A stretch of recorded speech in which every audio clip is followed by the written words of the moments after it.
할렐루야. 많이 힘들고 어려우시죠? 그러나 하나님의 은혜 가운데 우리 개인적으로도 그렇고 교회적으로도 더욱 성숙해지는 그런 복된 기회로 삼으시는 그런 지혜가 여러분들에게 있기를 축원합니다.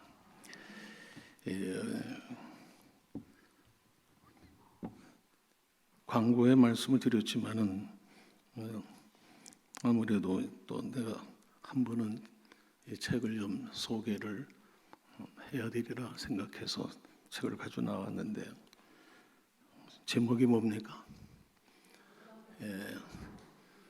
주와 함께 길 가는 것. 이제 즐거운 일 아닌가? 찬양도 있지만은 주님과 함께 하는 것이 즐거운 사람이 있는가 하면 또 부담되고 무겁게 여겨지는 그런 사람도 있습니다. 율법적인 사람은 주님과 함께 안 되는 게 부담이 돼요.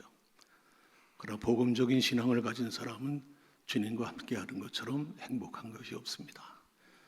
여러분들은 다 복음적인 신앙을 가진 분들입니다. 주와 함께 늘 즐거운 삶 살아가시기를 축원하고, 주와 같이 길 간다고 하는 그 의미가 무엇인가? 그건 바로 주님과 연합된 삶을 살아가는 겁니다. 주님과 동행하는다는 것은 주님과 연합된 주님의 삶을 살아가는 거예요.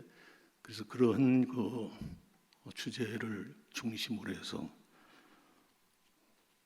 그래도 정성을 담았습니다. 미국에 있을 때 한 2개월 동안은 이제 밤낮 없이 집필을 했고, 귀국해서는 한 3개월 동안 또 이거 편집하고 또 편집하고 4번이나 교정을 보면서 그런 어려운 과정을 거쳐가지고 이번에 좀 책이 전에보다는 예쁘게 나왔죠. 한 번씩 다 받아가신 줄 알고, 또 이 영상을 통해서 예배드리는 분들 이걸 이렇게 보시고, 그리고 나중에 나와서 한 권씩들 다 받아가셔서 보시면 여러분 신앙생활에 많이는 몰라도 조금은 도움이 되리라, 그렇게 제가 생각을 합니다. 전도용으로는 조금 무겁습니다. 왜냐하면 불신자들이 보면은 예수 믿는 게 이렇게 어려우면 나 예수 안 믿겠다, 아예 미리부터 지레 겁을 먹고 교회에 가까이 하지 않을 염려도 있습니다. 그러나 이제 몇몇 군데는 불신의 사람들도 생활하는데, 건강한 생활하는데 도움이 되는 그런 내용들도 있습니다. 그런 전도용으로나 특별히 여러분들이 아시는 믿음의 사람들, 우리 그리스도인들에게 좀 아는 분들한테 선물로 전해줘서, 그래서 주와 같이 길 가는 것이 무엇인가 하는 걸 그 의미를 알고 건강하고 성숙한 그리스도인으로 살아가는 사람들이 더 많이 일어나기를 소망을 합니다. 그래서 제가 전국적으로 이번에는 우리 감리교단 감리사님들한테 다 발송을 했어요. 목사님들도 좀 보셨으면 좋겠다는 그런 생각에서. 그래서 특별히 지방의 수장들이 되시는 감리사님들한테 제가 한 권씩 그렇게 선물로 보내드렸습니다. 어떤 반응을 보이는지 모르지만 대개 보면은 책을 사서 이렇게 보면은 저자 소개를 먼저 봅니다. 도대체 어떤 사람이 쓴 건가?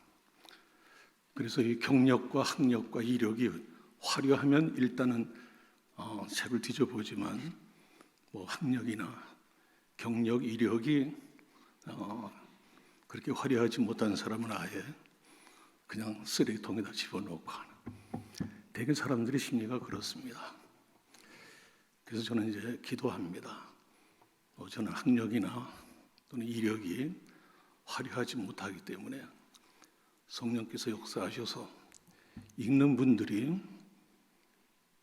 정말 변화를 받아서 보다 성숙한 그런 그리스도인으로 이 종말에 때 하나님의 뜻을 이루는 그런 역사들이 일어나기를 기도하는데 여러분도 그렇게 기도해 주시기를 부탁드립니다. 이번 책이 나오기까지 기도해 주신 모든 성도분들, 또 장로님들, 또 우리 담임 목사님, 특별히 이 자리를 빌어서 감사의 말씀을 드립니다. 잠깐 기도하겠습니다.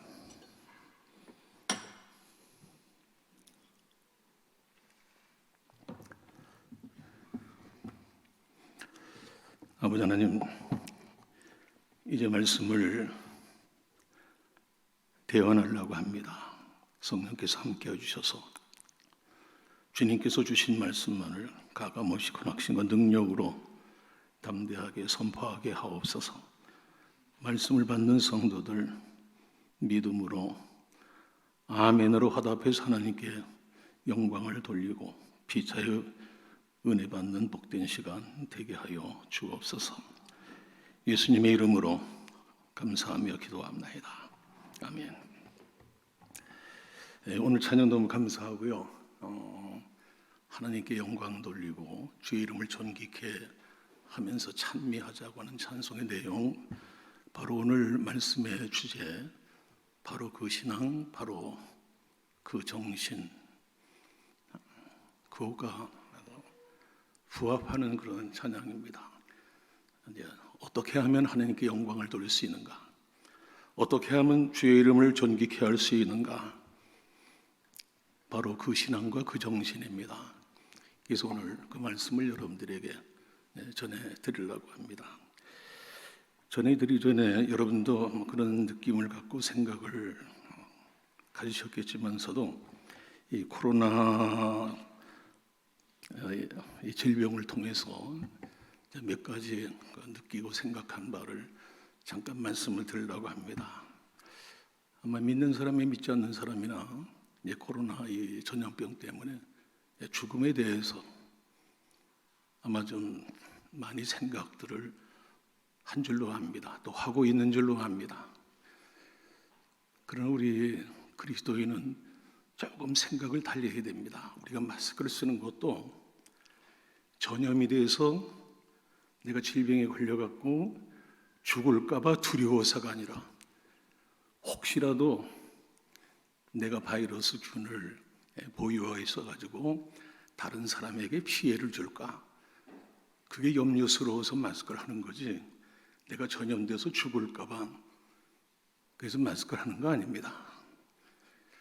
우리 예수 믿는 사람들은 부활하신 예수 그리스도 안에서 이미 고린도서 15장의 말씀 보면은 사망을 삼킨 자라고 그랬습니다.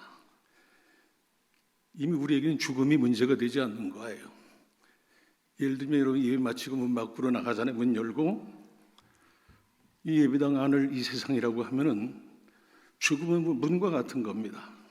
문 열고 나가면 바깥 세상이 보이듯이 죽으면 호흡이 멈추면 그 순간 바로 1초도 아닙니다. 그 순간 바로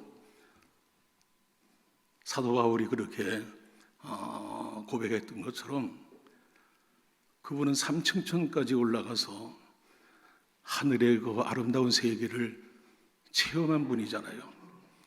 이 세상의 필설로는 뭐라고 표현할 수가 없기 때문에 그래서 다른 말로 표현하지 않습니다. 그러면서 고백하는 것이 뭐냐 하면 나는 이 세상을 떠나서 그래서 주님과 함께 살기를 원한다. 그것이 훨씬 좋다. 그런 내가 이 땅에 머물러 사는 것은 빌립보서에 있습니다. 빌립보 성도들을 향해서 당신들한테 그래도 유익이 있고 내가 해야 할 일이 남아있기 때문에 내가 이 땅에 사는 거다. 그래서 하나님께서 나를 이 땅에 머물러 살게 하시는 거다. 그런데 본 마음은 이 세상을 떠나서 주님 나라에 가는 게 훨씬 좋다 그랬습니다. 그렇죠? 그 맞는 말입니다. 그러니까 여러분 죽음을 두려워하지 마시고 내 이웃을 배려하는 사랑의 마음을 가지고 마스크 하는 것도 거리 두는 것도 이 모든 것들을 하나님 말씀에 의해 가지고 그렇게 생활해 가시기를 바랍니다. 또 이번에 느낀 게 이 바이러스에 감염돼 확진된 자들의 그 동선이 다 이렇게 추적돼 가지고 이제 확인이 되고 그렇잖아요. 그리고 그 자가격리가 돼 가지고 자가격리를 받는 사람들 그 집에서 한 발짝만 나가도 경고음이 울린다고 그래요. 꼼짝을 못 하는 거예요. 이걸 보면서 너는 언뜻 느낀 게 앞으로는 정말 하이에나보다도 더 사나운 그런 이성 없는 짐승 같은 독재자가 세상을 통치하는데 그걸 수정 통치 시대라고 그러죠. 그때 우리 예수 믿는 사람 신앙생활하기 매우 어렵습니다. 피할래도 피할 수가 없는 거예요. 사생활이 전혀 보장되지 않습니다. 어디로 이동하고 어디 숨어 있는 거 다 안단 말이죠. 이제 그런 걸 이제 생각하면서 이 수정 통치 시대에 우리가 어떻게 믿음을 보존하고 하나님을 바로 섬길 수가 있겠는가?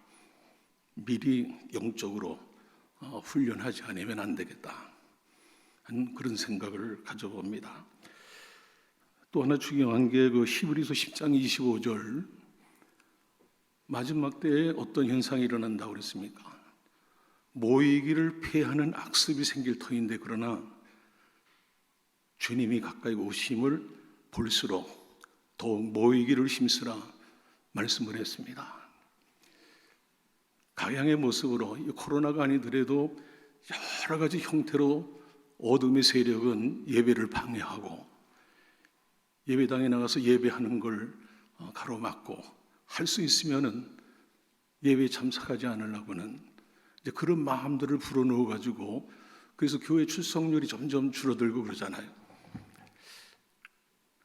근데 이번 사태를 통해 가지고 그런 걸 느낍니다. 이 온라인 예배 드리는 것, 영상 예배 드리는 것으로 한 2개월 가까이 이렇게 되는데 이게 길들여지고 익숙해지면 벌써 길들여지고 익숙해졌습니다.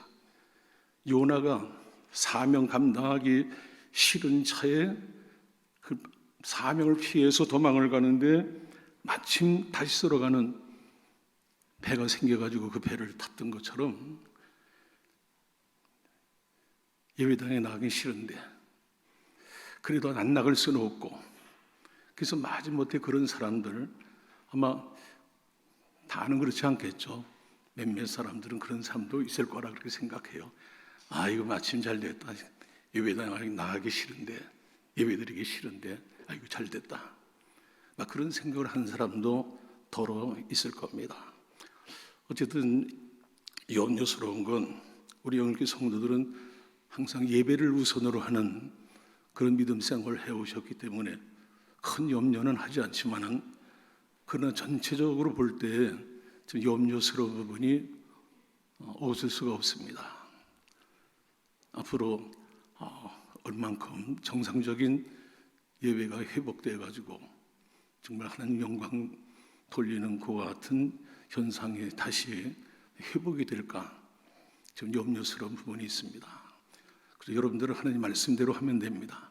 어떤 형태로든 예배를 방해하는 어둠의 권세의 미혹에 넘어가지 마시고 모이기를 힘쓰는 왜 모여요? 예배하기 모이는 거지 친교하기 위해서 모이는 거 아니냐. 물론 친교도 모임의 한 부분을 차지하지만은 모임의 일차적인 이유는 하나님을 경배하는 겁니다. 하나님이 제일 기뻐하시는 일 그 일이니까. 누가 하는 게 경배예요? 공산주의자들이 합니까? 불교 신자들이 합니까? 이슬람 교도들이 합니까? 아니죠. 하나님의 구속의 은혜를 받은 사람들이 감사하고 감격해서 그래서 하나님 앞에 예배하는 거 아니잖아요. 예배하는 거잖아요. 근데 하나님 앞에 마땅히 예배해야 될 그와 같은 성도들이 예배를 소홀히 한다고 하면 하나님 얼마나 섭섭해 하십니까? 나중에 노여하실 거란 말이죠. 여러분이 사랑의 5가지 언어라는 책을 보셔서 아시겠지만은 그 사랑의 5가지 언어가 뭡니까? 세워주는 겁니다. 칭찬해주고 자랑해주고, 그 다음에 함께 있는 것이고, 그 다음에는 봉사하는 거, 도와주는 겁니다. 그 다음에 선물 주는 겁니다. 그 다음에 하나가 뭐냐면 스킨십이에요. 저는 그렇게 느끼고 또 그렇게 깨닫는 것은 뭐냐면, 하나님께서 좋아하시는 사랑의 언어, 그 5가지 언어 다 하나님 좋아하시는 언어지만은 특별히 하나님은 스킨십의 언어를 좋아하십니다. 함께 있는 것과 스킨십의 언어를 좋아하세요. 그래서 마르다와 마리아 두 자매가 예수님 그 집에 방문했을 때 마르다는 열심히 일을 했잖아요. 활동을 했어요. 근데 마리아는 예수님 무릎 앞에 앉아가지고 턱 받치고 예수님 말씀을 이렇게 들으십니다. 그때 마르다가 막 짜증나죠. 화도 나고. 그 예수님께 마리아로 하여금 나를 좀 도와주게 해달라고 그랬습니다. 그때 예수님 뭐라고 말씀했어요? 마리아는 제가 할 일을 마땅히 지금 하고 있는 거다. 여러 가지 여러분들이 사회볼 활동하고 봉사하고 하는 거 다 하나님 기뻐하시는 일들이지만, 그러나 그보다도 하나님은 하나님과 함께 하는 걸 기뻐하십니다. 그리고 스킨십을 좋아하는 건 예배를 통해서 우리는 하나님의 임재를 느낍니다. 또 성도와 성도 사이에 정이 교감이 되는 겁니다. 근데 이게 동영상이나 어떤 온라인 매체를 통해서도 스킨십이 이루어질 수가 없는 거예요. 그래야 안 그래요? 그런 겁니다. 그렇기 때문에 우리 영리 성도들은 이제까지 잘해오신 대로 예배를 최우선으로 하는, 누가 뭐래도 예배를 최우선으로 하는 그와 같은 믿음 생활을 지속적으로 이루어 나가시기를 바랍니다.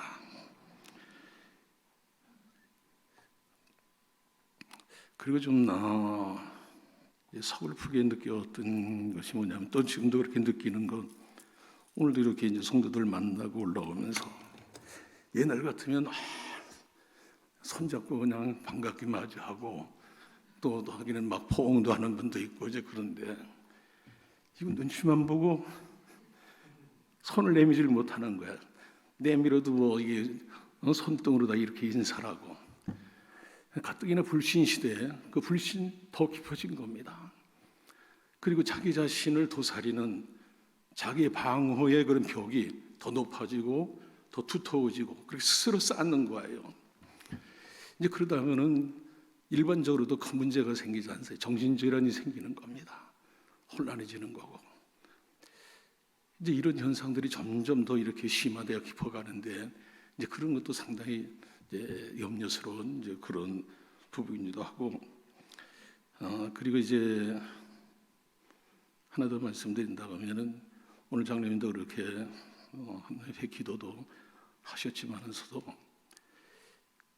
우리 인생들이 자신의 한계성을 아직도 인식하지 못하는 거예요. 그리고 보면은 안타까운 것도 교회도 그렇게 표현들 하고, 또 교회 밖에 있는 사람도 어떻게 하시든지 이 코로나를 이겨낼 수 있다, 승리하자, 끝까지 잘 견뎌 승리하자. 사실 이건 오만입니다. 우리 영적으로 볼 땐 그건 오만인 거예요. 먼저 해야 할 일이, 우리는 개인적으로나 공동체적으로나 국가적으로나 세계적으로나 문제가 있을 때는 먼저는 자신을 돌이켜보고, 그리고 자신의 연약함과 한계성, 자신의 허물됨, 이런 걸 발견하고 하나님 앞에 무릎 꿇고, 그리고 고백을 해야 되는 거예요. 회개하고, 그리고 더욱 하나님의 뜻을 따라서 살도록 긍휼의 은총을 구하고 능력을 구하고, 이제 그래야 되는데, 그런 표현들을 찾아볼 수가 없어요. 뉴스를 통해서도, 신문을 통해서도, 또 교회 지도자들의 입을 통해서도 그런 거 그냥 하나같이 이기자, 승리하자, 그까지 잘 견뎌서 승리하자, 이겨내자. 그건 아닌 겁니다. 여러분들만이라도 정말 우리 인생들의 자신의 한계를 인정하고 어쩔 수 없잖아요. 하나님께서 하시는 일을 어쩔 수가 없는 겁니다. 아마 백신을 발명해가지고 예방이 한다 할지라도 또 다른 그보다 강한 그런 바이러스가 또 출현할 거란 말이죠. 하나님이 두 손 들어야 되는데 이런 모습이 없는 거예요. 안타까운 겁니다. 어떤 데까지 코로나 바이러스 전염병을 통해서 느낀 걸 여러분들께 말씀을 드렸는데 여러분도 그런 생각들을 하고 있는 줄 압니다. 어쨌든 이번 기회를 통해서 여러분의 신앙이 또 우리 교회 영일교회 신앙이 그 성숙도가 좀 더 깊어지는 그런 복된 계기가 되기를 다시 한번 축원해 드립니다. 이제 오늘 말씀으로 이제 돌아가서 봅니다. 네.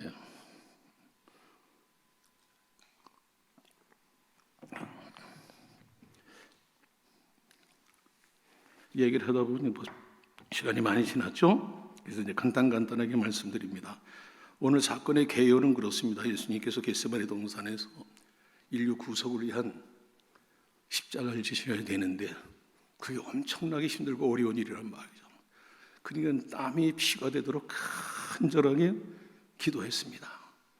이 십자가 지는 이 고난의 잔이 내게서부터 옮겨지게 하옵소서.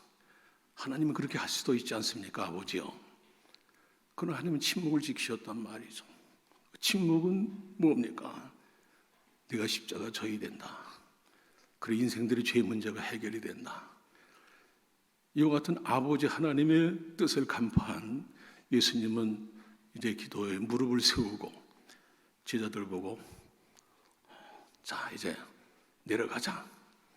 그런데 이제 가룟 유다가 군병들을 인도해가지고 예수님께 온 겁니다. 가룟 유다하고 서로 그 약속을 한 게 있습니다. 내가 가서 입 맞추면서 인사하는 그 사람이 바로 너희들이 잡으려고 하는 예수다. 그를 잡으면 된다. 그래서 가룟 유다가 그런 군병들을 인도해가지고 와서 예수님께 다가가지고 샬롬하고 웃으면서 그리고 포옹하고 입을 맞췄습니다. 그런 순간 군병들이 와서 예수님이 이제 체포하려고 몸을 댈 때 베드로가 칼을 빼가지고 내리쳤죠. 죽질 않았지만 귀가 떨어졌습니다. 예수님께서 베드로야 칼을 다시 집에 꽂아라. 칼을 가진 자는 칼로 망한다. 그래서 귀를 치료해 주셨습니다. 그리고 난 후에 예수님께서 할 얘기가 이제 사건 속에서 너무도 많습니다. 이제 가룟 유다도 상당한 어떤 기대를 나름대로 기대를 했죠. 그런데 예수님께서는 아무런 반응 없이 그냥 무기력하게 체포를 그냥 당하시고 이제 이런 광경을 보면서 다른 제자들도 다 이제 두려움 속에 예수님을 혼자 버려두고 도망을 갔습니다. 그 다음에 이제 재판이 이루어지고 그리고 이제 십자가의 처형을 당하시는 그런 일들이 이렇게 계속 이제 이루어지는데 이제 오늘 47절로 56절의 이 사건만을 통해서 몇 가지 그냥 제목 말씀을 드립니다. 47절 함께 보십니다. 다 같이 보시죠.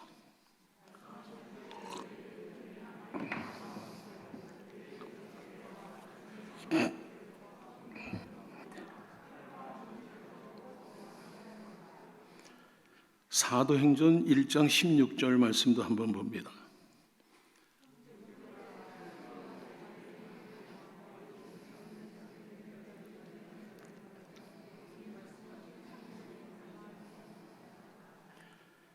여기 보면은 가룟 유다를 어떻게 소개하고 있는 거 아니?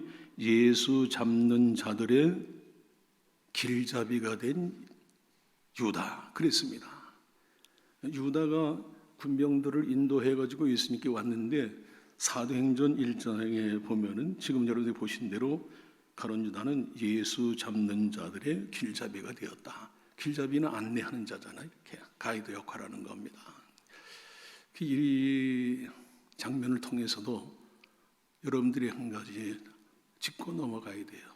그 뭐냐면 나는 어떠한 일의 길잡이가 되어서 지금까지 살아왔는가? 또 그렇게 지금 살아가고 있는가?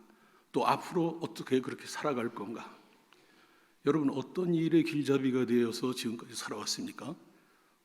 선한 일이에요? 악한 일이에요? 아름다운 일이에요? 추한 일이에요? 의로운 일이에요? 불의한 일이에요?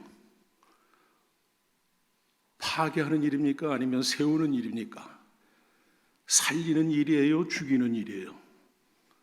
어떤 일에 어떤 우리들의 길잡이가 돼가지고 지금까지 살아왔는가 한번 살펴보세요.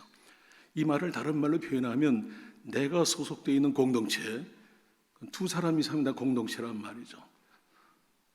작은 공동체든 큰 공동체든 내가 소속되어 있는 그 공동체의 분위기를 어떻게 연출하면서 살아왔는가. 이해가 되세요? 내가 소속되어 있는 그 분위기를, 그것이 가족이라고 하면은 그 가정의 분위기를 어떻게 내가 연출하면서 건설적으로, 긍정적으로, 살리는 방향으로, 의로운 방향으로, 선한 방향으로, 그런 방향으로 이렇게 분위기를 연출하면서 살아왔는지, 아니면 파괴적이고 죽이는 부정적인 그와 같은 분위기로 연출하면서 살아오지는 않았는지 한번 살펴보시라, 그런 말씀을 여러분들에게 드립니다. 성경에 보면은 예수님께서 이 가룟 유다 같은 사람을 뭐라고 말씀했는가 하니 한번 따라하세요. 따라하십시다. 저는 세상에 태어나지 않았으면 자기한테 좋을 뻔하였다. 가룟 유다는 차라리 세상에 태어나지 않았으면 좋을 뻔했다고 그랬습니다. 여러분이 아시는 대로 인생에 세 종류의 유형이 있잖아요. 꼭 있어야 될 사람, 있으나마나 한 사람, 있어서는 아니 될 사람. 가룟 유다는 있어서는 아니 될 사람이라고 예수님이 직접 말씀했어요. 상당히 중요한 겁니다. 우리 성도들은 어느 곳에 가든지 다 리더로서의 역할을 감당해야 돼요. 빗대로 소금대라는 게 다른 게 아닙니다. 리더로 살아가라, 그런 얘기예요. 다른 사람, 다른 공동체가 하는 좋은 일을 보고 배워서 그대로 따라가는 것도 귀하지만은 왜 그런 일도 하지 않으니까 사람들이. 그러나 하나님께서 더 기뻐하시는 것, 그리고 주의 마음을 더 시원케 해드리는 그 같은 삶의 자세는 내 자신이 아름다운 삶, 아름다운 신앙의 모습을 창조하면서 선한 도전과 자극을 주면서 길잡이 역할을 하는, 이게 하나님께서 여러분들에게 바라시는 삶의 모습이에요. 그렇게 살아가시기를 축원합니다. 그 다음에 48절 49절 봅니다. 다 같이 보시죠. 시작하시죠.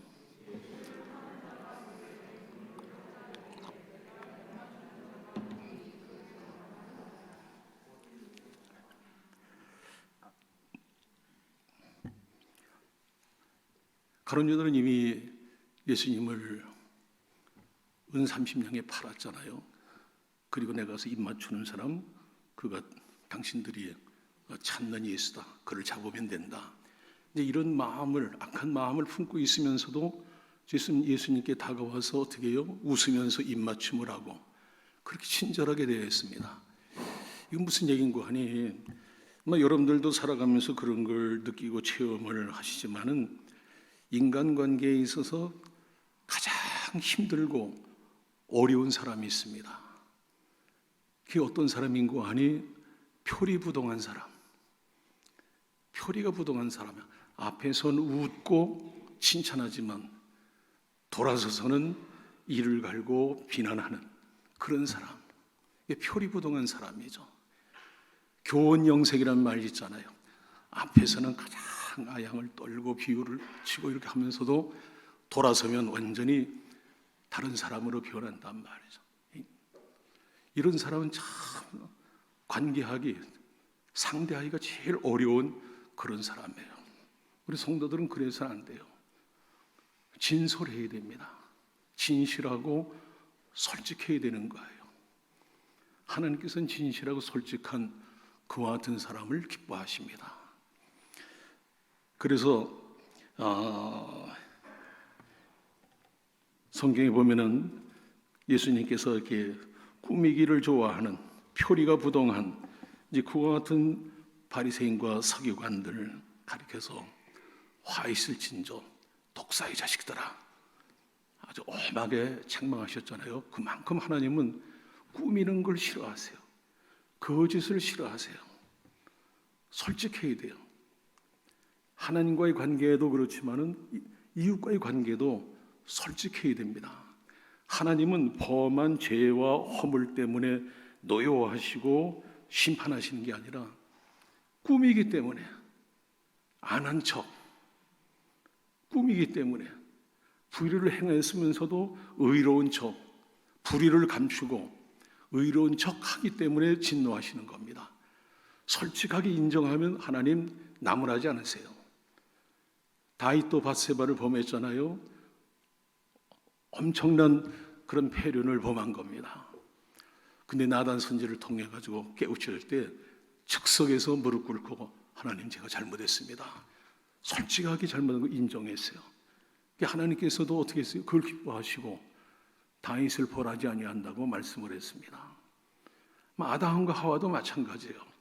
솔직하게 아담도 그렇고 하와도 그렇고 제가 판단을 잘못해서 어리석어서, 그리고 제가 하나님처럼 정말 높아지고 싶어서, 그렇게 지혜롭고 싶어서, 더 완전해지고 싶어서, 그래서 사탄의 미혹을 받고 제가 먹었습니다. 제가 잘못했습니다. 용서해 주세요. 그렇다면 우리 인간 역사가 달라졌습니다.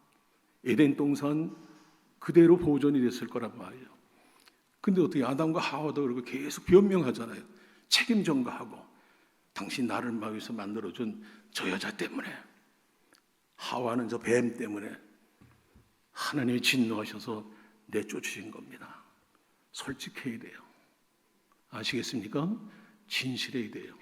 부부지간도 그렇고 친구지간도 그렇고 연인관계, 우리 성도관계도 마찬가지고 목회자와 성도와 장로들과의 관계도 마찬가지고 솔직해야 됩니다. 진실해야 돼요.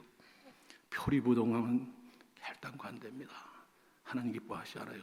하나님 나라는 표리부동한 게 아니라 진실과 솔직함에 있는 것을 여러분이 꼭 기억하시고, 이런 사건을 통해서 큰 깨달음이 있으시기를 바랍니다. 그 다음에 50절을 봅니다. 다 같이 보죠.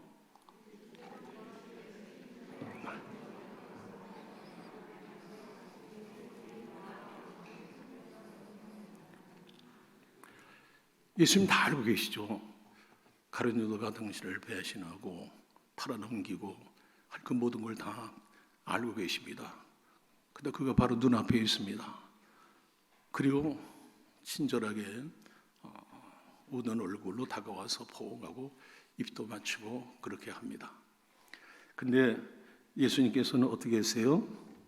이 가룟 유다를 향해 가지고 진노하지 않으셨습니다. 나무라거나 또 호통을 치거나 그렇게 하지 않았어요.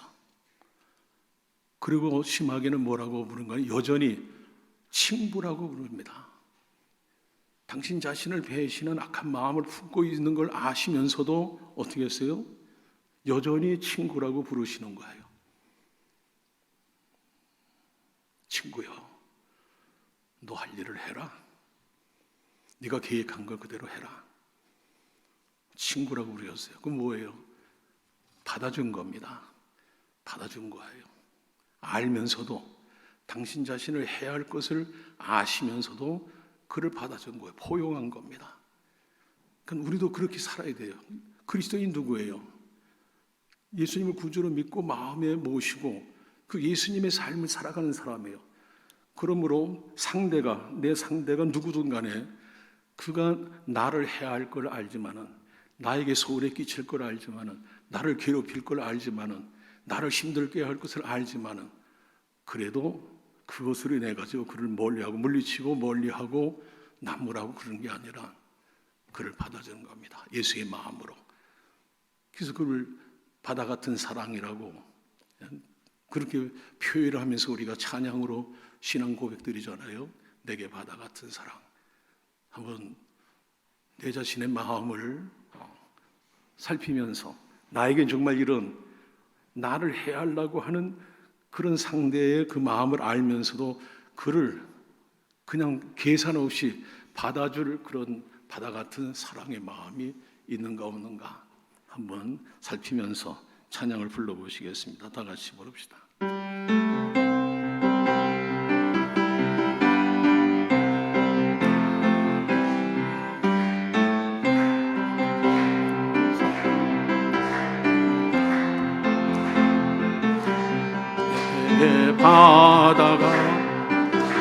내게 바다 같은 사랑, 내게 바다 같은 사랑 넘치.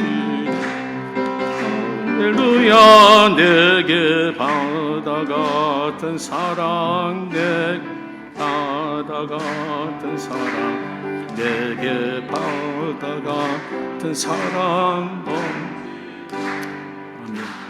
저는 본래 노래 음정도 본래 못 맞추는데 이 보청기를 끼니까 내 목소리가 사라진 거예요.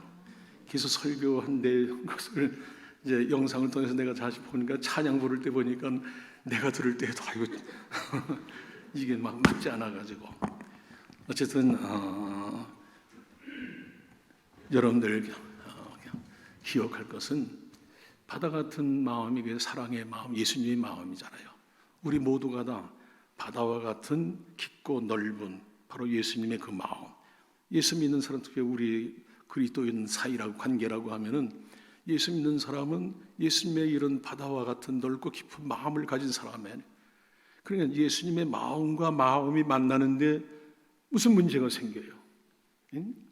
예수님의 마음과 마음이 만나는데 부부지간에 무슨 문제가 생겨요? 우정간 무슨 문제가 생겨요? 모든 대인관계에 있어 무슨 문제 생길 게 어디 있겠어요?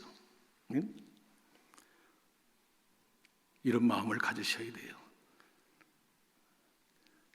일반적으로 보면 이런 뻔뻔한 놈, 철면피 같은 놈, 내가 너를 얼마나 사랑하고 내가 얼마나 너를 신뢰했는데 네가 이럴 수가 있어? 그냥 용서하시고 이런 죽일 놈, 막 쌍스러운 얘기를 하면 이런 육실할 놈 막 그랬을 거예요. 근데 예수님은 전혀 안 그랬잖아요. 뭐라 그랬어요? 친구요, 네가 하고자 하는 일을 해라. 친구라고 부르셨어요. 이 마음을 가지시고 여러분 가정에서의 관계, 직장에서의 관계, 특별히 우리 성도들 간의 교회에서의 모든 성도 간의 관계. 난 참 이상한 게 있어. 목회할 때도 그렇고 지금도 그렇고 예수를 믿는 사람들이 예수의 마음을 가졌는데 그래서 이 성도와 성도가 만난다는 건 예수님의 마음과 마음이 만나는 건데 여기서 어떻게 원성이 높아지고 얼굴이 붉어지고 서로 다투고 등지고 미워하고 어떻게 이런 일이 있을 수가 있는가? 이해가 안 되는 거. 참 이상하다. 이상한 것, 이해되지 않는 이상한 것들이 여러 가지가 있습니다. 그래서 이제 그것들도 좀 모아가지고 조그맣게 책으로 좀 묶으려고 그래요. 이상한 것들이 너무 많아요. 하나님을 아버지라고 부르면 우리 다 하나님의 자녀고 형제잖아요. 혈연관계란 말. 예수님의 피로 한 피 받은 혈연관계는 끊을래 끊을 수가 없고 부부관계는 혹 헤어질 수도 있습니다. 요즘엔 그런 게 흔하게 있잖아요. 그렇지만 혈연관계는 동생의 형이 누나가 아무리 살인죄를 범하고 파렴치한죄를 범했다 할지라도 관계를 끊을 수가 없는 거예요. 그게 혈연관계잖아요. 우리는 예수의 피를 받은 한 몸을 이룬 한 형제인데 그런 형제애를 나타내면서 이런 우리 성도 간의 관계를 가져야 되는데 너무 앞뒤가 맞지 않는 그런 부분들이 많은 거예요. 조금만 상식적으로 생각해요. 더 이상 깊이가 아니라 상식적으로만 조금만 생각해도 아주 건강하고 아름다운 그런 믿음 생활을 할 수가 있는데 생각을 안 하는 거예요. 생각을 안 해요. 그 다음에 51절, 52절 봅니다. 다 같이 보시죠.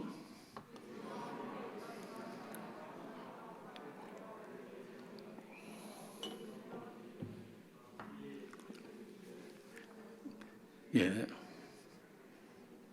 예수님 말씀이죠. 칼을 가진 자는 칼을 망하는 거예요. 악은 악을 낳는 겁니다. 원수는 원수를 낳고. 그래서 로마서에도 12장에 보면은 선으로 악을 이겨라. 그건 바로 하나님의 사랑, 주님의 사랑, 십자가의 사랑으로 악을 이겨라. 그렇게 말씀을 하신 겁니다. 여러분, 악을 선으로 대하시고 그래서 선으로 악을 이기는 그런 능력자들 되시기를 축원합니다. 그래서 예수님께서 뭐라고 그랬어요? 누가복음 22장에는 따라하십니다. 이것까지 참으라. 이것까지 참으라고 그렇게 말씀을 하신 거예요. 이 성경에 보면은 분노는 하나님의 의를 나타내지 못한다고 그랬습니다. 분한 그런 분노의 마음을 다스리는 자가 바로 영웅이라고 그랬어요. 세계를 정복한 사람보다도 더 뛰어난 분노의 마음을 다스릴 줄 아는 그 같은 사람이 영웅이라고 그랬습니다. 7번씩 70번이라도 그러니까 끝까지 용서하라고 그랬잖아요. 근데 여기서도 이제 중요한 게 있어요. 뭐냐면 누가 이렇게 선으로 악을 이길 수가 있는가? 그건 바로 하나님의 은혜와 용서하시는 그 사랑을 체험적으로 아는 사람만이 그렇게 할 수가 있습니다. 용서받은 것을 주님께로부터 용서받은 그와 같은 경험이 있는 사람, 영적으로 그런 사람이 이웃을 용서하고 사랑으로 대할 수 있는 거예요. 내가 어떻게 하나님께로부터 용서받고 어떻게 하나님께로부터 물리침 당하지 않고 하나님이 나를 품어주셨는가 하는 걸 체험적으로, 물론 진리의 말씀을 근거로 한 체험적으로 그 사실을 아는 사람만이 비로소 다른 사람을 사랑으로 대할 수가 있는 거야. 사랑으로 대할 때 모든 원수도 끊어지고 악도 끊어지고 다 끊어지는 겁니다. 어두움의 모든 줄들은 다 끊어지는 거예요. 비로소 하나님 나라가 이루어지는 겁니다. 여러분 이미 하나님께로부터 여러분이 내가 어떻게 용서를 받았고 어떠한 용서의 그와 같은 은혜와 사랑을 받았는가 하는 것을 말씀을 통해서 또 확인을 하신 그런 분들입니다. 그럼 여러분은 악을 악으로 대하지 마세요. 상대가 뺨을 치면 오른뺨을 치면 어떻게 하고요? 왼뺨까지 돌려대라고 그랬잖아요. 오른뺨 칠 때 근데 상대는 어느 편이에요? 내가 오른편, 성경에는 오른편 뺨을 쳤다고 그랬죠. 근데 그건 실제로 상대가 이렇게 했을 때 오른뺨을 친다는 건 손등으로 그냥 아프게 딱 때리는 게 아니라 손등으로 야, 네가 목사야? 네가 장로야? 모멸하는 겁니다. 그건 견딜 수가 없잖아요. 침뱉음을 당하는 것보다도 뺨을 이렇게 치면서 네가 뭐라? 아무개라고 하면서 그 모멸적인 그런 언사를 쓸 때 견딜 수가 없잖아요. 그런데 예수님은 왼편까지 돌려대라고 그랬습니다. 그 꿈틀거리는 자존심 그것도 다스리라 그런 얘기예요. 아시겠습니까? 그래야 하나님의 뜻이 이루어집니다. 에라이 쌍 참다 해가지고 에라이 쌍 이러면 망하는 거 자신도 망하고 그 영혼도 복음을 만나지 못하니까 그 영혼도 만나고 하나님 뜻을 이룰 수가 없는 거죠. 여러분 모두는 오른편 치는 자에게 정말 왼편까지 돌려대는 꿈틀거리는 그 자존심 자아를 온전히 다스릴 수 있는 능력자들 되시기를 축원합니다. 그 다음에 55절 봅니다. 다 같이 보죠.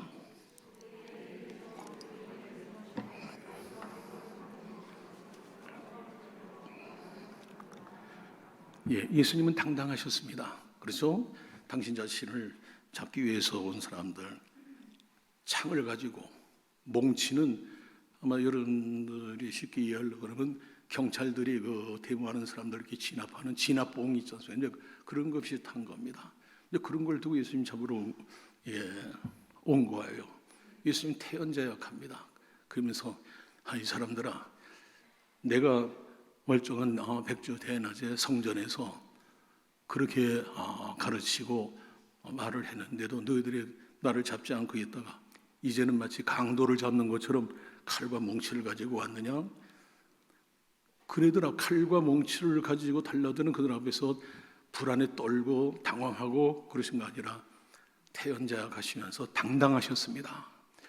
그래서 여러분들이 당당하게 살아가라 그렇게 말씀을 드리는데, 기록에는 주보에도 나와 있지만 한번 따라합시다. 쫄지 말고. 그 본래 어근은 졸지 말고입니다. 졸다, 어근은. 근데 그 이제 쫄다 이렇게 하는데, 쫄지 말고. 그러니까 아무리 힘 있는 사람, 사나운 사람, 그런 세력 앞에서도 불안해하거나 떨지 말고, 그게 쫄지 않는 게 그거예요. 쫄지 말고 당당하라. 여러분, 우리를 위협하는 어둠의 세력들이 우리 주변에 얼마나 많아요. 어딜 가든지 그렇습니다. 그러나 여러분들 쫄지 마세요. 이 상스러운 표현 같지만은 이게 좀 방언 같은 거고, 이북에는 또 실제로 쫄지라고 그렇게 표현을 합니다. 졸다가 어근이에요. 쫄지 마세요. 당당하게 살아가세요. 근데 이거 당당함의 근거가 어디 있습니까? 바로 진실함에 있고, 진실함에 있는 거예요. 의로움에 있고, 그리고 순결함에 있는 겁니다. 다른 데서는 이런 당당한 힘이 있을 수가 없는 거예요. 거짓이 없이 진실해야 돼요. 불의한 일이 없이 의로워야 돼요. 그리고 추한 것이 없이 어떻게 성결해야 돼요. 그런 사람은 어느 누구 앞에서든 어떤 세력 앞에서도 당당할 수가 있습니다. 그러나 거짓된 사람, 그리고 불결한 사람, 불의한 사람, 그런 내용으로 살아가는 사람은 세력자들 앞에서 떨 수밖에 없습니다. 쫄 수밖에 없는 거예요. 여러분, 하나님의 자녀입니다. 당당하게 살아가세요. 당당하게 살아가시기를 축원합니다. 당당하게 살아가세요. 그러나 기억할 것은, 이걸 한번 좀 따라하세요. 우리 성도는 어떻게 살아야 되는 것처럼 따라합니다. 성도는 예수님처럼 당당하나 교만하지 않고, 어떻게 해요? 당당하지만 교만해서는 안 되는 거예요. 알겠습니까? 당당하라고 그래가지고 아주 의시되고 그런 교만한 모습 보이면 안 됩니다. 당당하나 교만하지 않고. 겸손해야죠. 근데 때로는 겸손이 비굴로 비칠 때도 있습니다. 그러니까 겸손하나 비굴해서는 안 된다. 무슨 말인지 아시겠죠? 당당하나 교만하지 말고, 겸손하되 비굴하지 말아라. 어쨌든 쫄지 마세요. 아시겠습니까? 예수 믿는 사람들 어디 가든지 쫄지 마세요. 가난해도, 배우지 못해 무식해도, 병약해도, 나이 많아 기력이 세했어도, 어떤 경우를 할지라도 쫄지 마세요. 왜 쫄아요? 하나님의 자녀인데, 예수님과 동행하는 삶을 사는데 왜 쫄아요? 쫄지 마세요. 그 다음에 56절 봅니다. 다 같이 봅니다.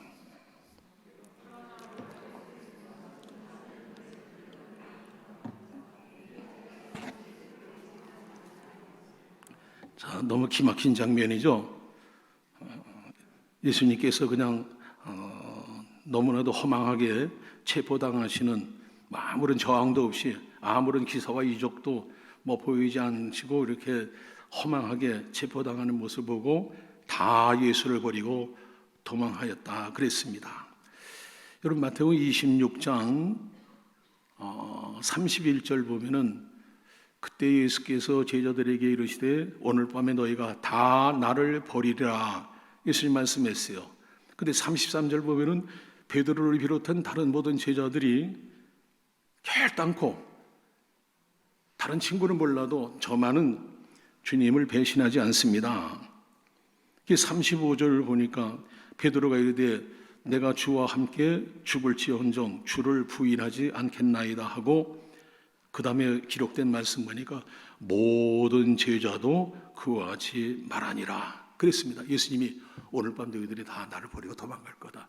아이고, 무슨 말씀, 그런 섭섭한 말씀 하십니까? 아닙니다. 나는 그래 안 합니다. 저 친구들은 몰라도 나만은 결단코 주님 배신하지 않습니다. 모든 제자들이 다 그렇게 했어요. 그런데 오늘 말씀 보니까 어떻게 해요? 결정적인 순간에 다 예수를 버리고 도망했다 그랬습니다. 이 결정적인 순간이 중요한 거예요. 어떠한 경우라 할지라도 변함이 없는 그 믿음의 진면목을 보이는 여러분들이 되셔야 됩니다. 어떤 경우를 할지라도, 물질적인 어떤 손해를 봐도, 몸이 어떤 상해를 입어도, 어떤 생명의 위협을 받는다 할지라도, 어쨌든 어떤 환경, 어떤 조건, 어떤 사건, 어떤 분위기, 어떤 경우를 할지라도 결단코 믿음이 변질돼서는 아니 돼요. 믿음의 진면목을 변함없이 보이는 여러분 되시기를 축원합니다. 그래야 돼요. 예. 그래서 평상시에 몰라요. 근데 결정적인 순간에 그 사람이 정말 믿는 사람인지 믿지 않는 사람인지, 믿음이 유치한지 아니면 성숙한지 결정적인 순간에 압니다. 한 예를 들면은 가장 그 인간관계에서 쉽게 나타나는 거죠. 어떤 자존심 건드리는 그런 말을 상대부터 들었을 때 성숙한 믿음의 사람은 앞서 말씀드린 대로 그걸 다 받아줍니다. 그런데 그렇지 못한 사람, 예수 믿는다고 하는 이름만 가지지만 예수를 믿지 않는 사람은 금방 팍 하고 튄단 말이죠. 또 예수님을 믿어도 믿음이 유치한, 입에서 전내가 나는 그런 어린아이 믿음을 가진 사람은 역시 자존심을 건드리면 팍 하고 성과를 나타냅니다. 하여튼 결정적인 순간에 자신의 본색을 드러내는 거예요. 그러니까 여러분들은 어떤 경우를 할지, 동서남북 사방 어디를 찔른다 할지라도, 마치 책 얻는 목사님이 일본 순사관이 막 취조를 하는 거예요. 고문도 하고 취조하고, 한 번 때려도 예수 천당, 한 번 또 때려도 예수 천당. 나중에는 그 고문한 사람이 지쳐서 나가 떨어졌대요. 그건 변함이 없는 겁니다. 어디를 건드려도 예수만을 나타내는 거예요. 바로 그런 믿음의 사람들 되기를 축원합니다. 여러분 스스로를 한번 점검해 보세요. 결정적인 순간에, 다시 말씀드려요, 자존심을 건드리는, 또 물질적으로 어떤 이해 득실에 달려있는 그런 것, 또 최종적으로는 생사를 가늠하는 그런 하여튼 위급한 결정적인 그런 순간에 나는 과연 어떤 모습을 보이는가, 이거 꼭 기억하시고 여러분 모두는 끝까지 주님 편에 서시기를 주님의 이름으로 축원합니다. 그 다음에 이제 53절, 54절 마지막으로 봅니다.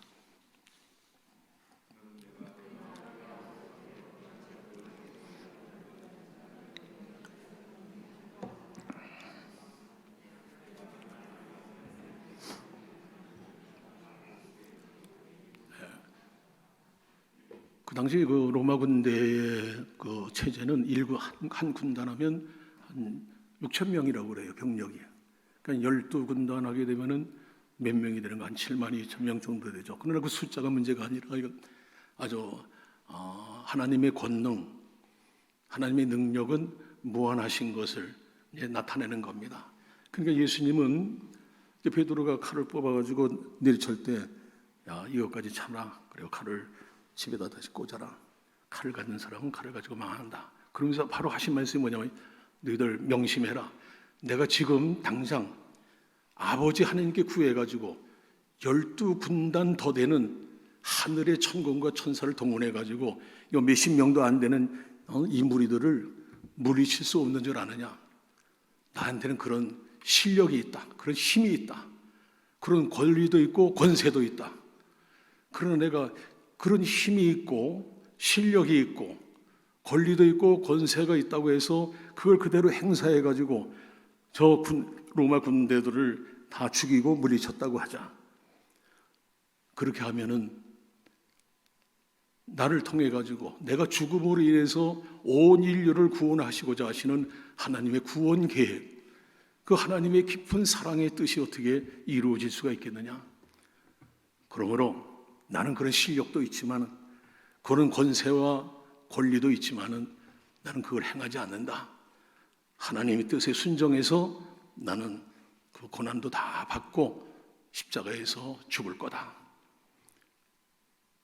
여러분, 바로 그 신앙, 바로 그 정신이라는 게 바로 이 말씀을 말씀하는 겁니다. 계속해서 여러분들에게 강조해 드린 말씀, 이게 바로 성육의 신앙입니다. 그리고 교회 밖 사람들에게는 신앙이 아니라 정신으로 표현해서 성육의 정신, 이건 바로 십자가 사랑이고 십자가 정신입니다. 이번 코로나 이 사건을 통해 저도 마스크 쓰고 있지만은 마스크가 이제 부족해가지고 막 줄을 쓰고 새치기 하고 그것 때문에 싸움도 벌어지고 그랬잖아요. 그건 한 예를 든다고 하면 우리 믿음의 사람들은 그래요. 당신이 이 마스크를 쓰고 더 살 수만 있다고 하면은 나는 괜찮다, 죽어도 괜찮다. 내세관이 확실하니까 이미 죽음, 나에게는 상킴바된 그와 같은 입장이니까 그러니까 마스크도 양보를 하고, 이제 이런 자세가 넉넉한 여유 있는 자세가 어디서 나옵니까? 바로 이런 성육의 신앙에서 나오는 거예요. 하나님의 뜻을 이루기 위해서, 온 천하보다도 귀한 한 영혼을 구원하기 위해서, 또 교회 내적으로는 믿음이 어린 사람을 믿음이 성숙한 사람으로 그렇게 키워주기 위해서, 그래서 내가 실력이 있고 행세할 수 있는 그런 권리와 권세도 있지만은 그걸 포기하는 겁니다. 이게 성육의 신앙이고 성육의 정신이고, 이게 십자가 신앙이고 십자가의 정신인 거예요. 이제 코로나 사건 이후에 이제 사회에 많은 어려운 문제들이 있을 겁니다. 경제적으로 그렇고 여러 문화적인 현상도 그렇고 교회 신앙적인 내적인 형태도 그렇고 많은 문제점들이 나타날 터인데, 저는 하나님 말씀을 통해서 분명히 말씀을 드리는 건 교회 내적으로도 그렇고 교회 밖으로도 그렇고 지역적으로 아니야 온 세계적으로, 지구촌 온 세계적으로 이 성육의 신앙, 성육의 정신, 십자가의 신앙, 십자가의 정신을 갖는다고 하면은 문제될 게 하나도 없습니다. 그건 성경 말씀을 통해서 100% 예언하는 거예요. 왜? 말씀이니까 그대로 이루어지는 겁니다. 그렇게 못하기 때문에 그런 거지. 무슨 말씀인지 이해가 되어 있습니까? 나한테 실력이 있어요. 여러분에게 실력이 있단 말이죠. 힘인도 있어요. 또 그 힘을 행할 수 있는 권리도 있습니다.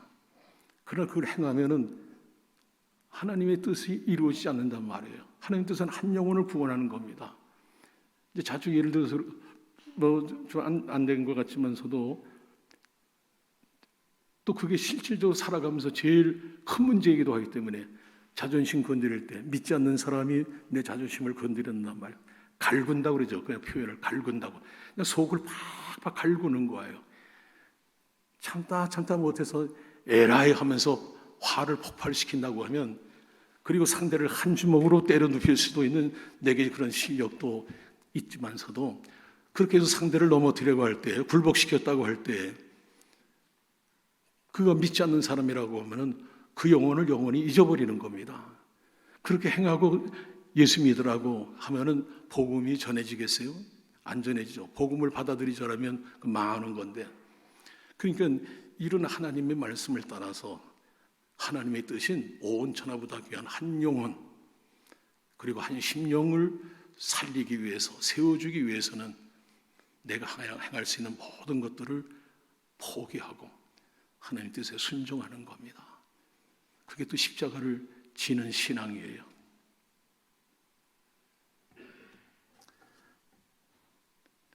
자주 말씀드리지만은 십자가를 진다는 게 어려운 어떤 공동체나 이런 데서 어떤 어려운 사건을 다른 사람이 감당하기를 꺼려하고 싫어하니까 그걸 내가 감당한다, 이제 그게 십자가를 지는 거다. 대체로 믿는 사람이나 믿지 않는 사람이나 십자가 진다는 걸 그런 차원에서 생각합니다. 그러면 사실상 우리 일평생 사는 동안 십자가 질 일이 몇 번이나 있겠어요? 안 그렇습니까?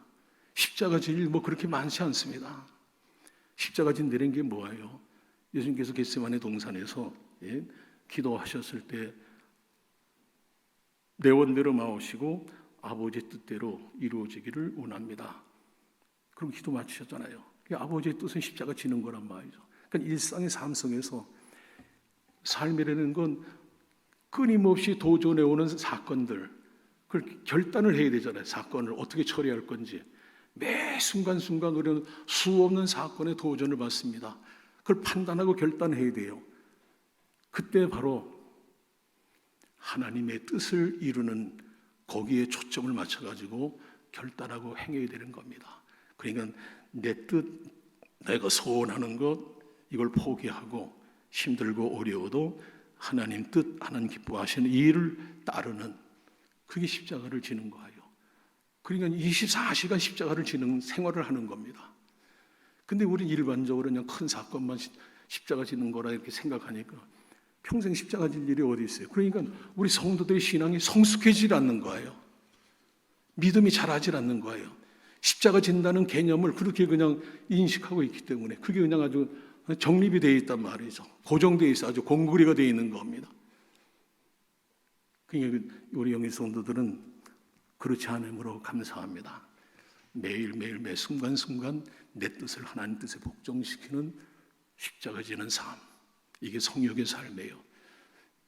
이런 정신이 바로 성육의 정신이고 십자가 정신이고 십자가의 신앙입니다.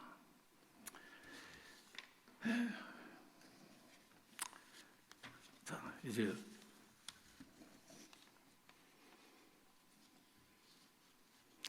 한번 따라 하시고 말씀을 마치도록 합니다. 다른 사람이여 어떻게 하든지 상관 말고 나만이라도 삶의 현장에서 성육의 신앙과 정신으로 살아가겠습니다. 십자가 신앙과 정신으로 살아가겠습니다. 다른 사람 상관하지 마세요. 이것도 요한복음 마지막 장면에 보면은 베드로가 어떻게 죽을 것을 예수님 말씀하시죠. 그럴 때 베드로가 예수님께, 선생님께 여쭤봅니다. 그러면은 저 친구는 어떻게 되겠습니까? 누구를 가리켜? 요한을 가리켜서 예수님 품에 안겨 있는 가장 나이가 어렸던 그 요한을 가리켜서 저 친구는 어떻게 될 겁니까? 그때 예수님께서 하신 말씀이 뭡니까? 그거 상관하지 마라. 요한이 어떻게 되든 그건 너하고 관계없는 일이지 않느냐. 너는 나를 따르기만 하면 된다. 지금 여러분들이 나를 따라서 같이 한 건 바로 주님의 말씀인 거예요. 다른 사람 못하는 거 상관하지 마세요. 나만이라도 삶의 현장에서 성육의 신앙과 정신을 가지고 살아가세요. 그러면 하나님 나라가 하늘에서 이루어진 것처럼 이 땅에 속히 이루어질 겁니다.